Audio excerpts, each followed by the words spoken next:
Human complex phenotypes like height and diseases like cardiovascular disease are modulated by the interaction between many genetic variants and environmental factors. Despite all efforts that have been made, building predictive models of complex phenotypes remains a challenge. Given their ability to consider interaction between variables, deep learning methods are promising to improve the prediction of complex phenotypes. However, when they are applied to genetic data, deep learning methods suffer from overfitting because of the fat data nature of genetic datasets. In fact, in genetic datasets, the number of input features, which are the genetic variants, is order of magnitude higher than the number of samples or patients. In classical neural network architecture, which corresponds to the main network here in the figure, the high number of genetic variants creates an important amount of parameters to optimize in what we call the fat layer. And it's this high number of parameters that is responsible for the overfitting of deep learning models. The diet network is a deep learning architecture designed to handle fat data in prediction problems in genomics.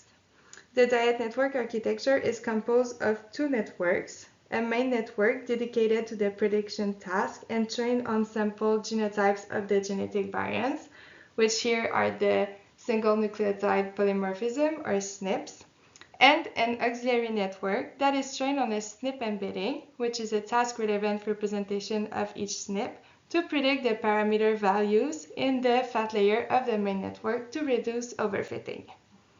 In our experiments, we used two different SNPs embedding. The first one is the SNP class frequency, where for each SNP we provide the genotype's frequency across classes. And the second one is the GWAS summary statistic embedding, in which we provide the effect size and p-value from a genome-wide association study.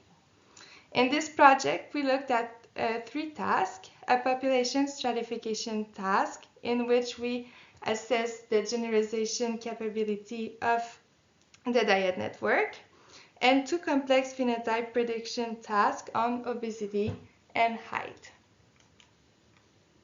Testing the generalization of the diet network in an independent dataset is important because of the high number of missing values in genomic dataset and because of the heterogeneity of data collection protocols.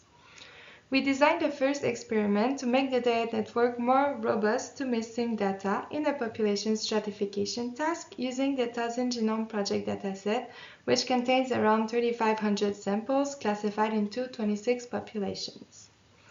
We trained several models using different input dropout rates, a technique where a given proportion of SNPs are randomly removed during training.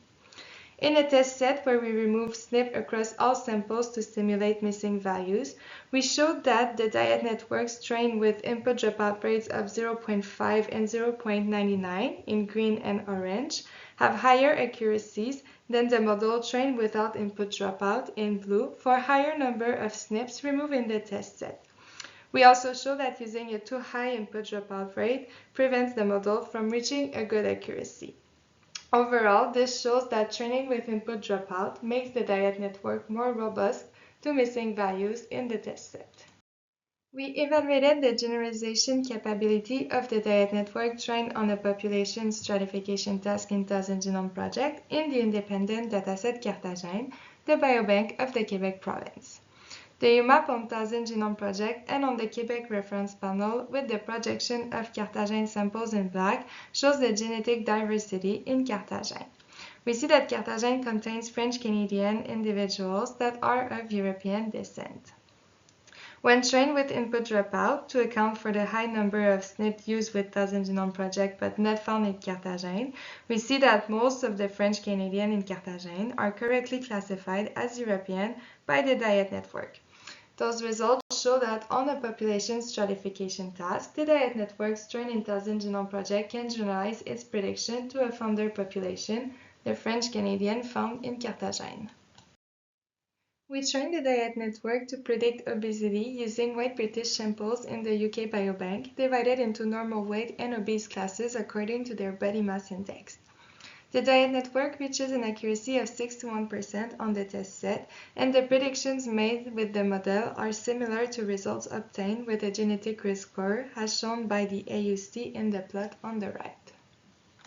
females in the UK Biobank, a SNP embedding based on GWAS summary statistic gave promising results, while a SNP class frequency embedding in small, average, and tall individuals showed overfitting.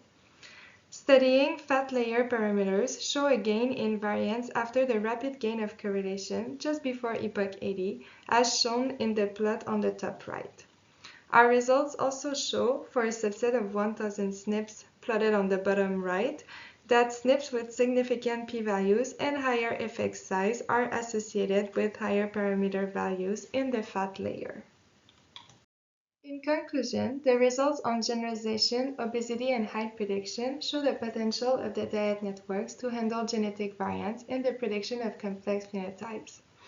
The diet network is a first step for incorporating other modalities such as other omics, clinical, and environmental factors to improve the prediction of complex phenotypes.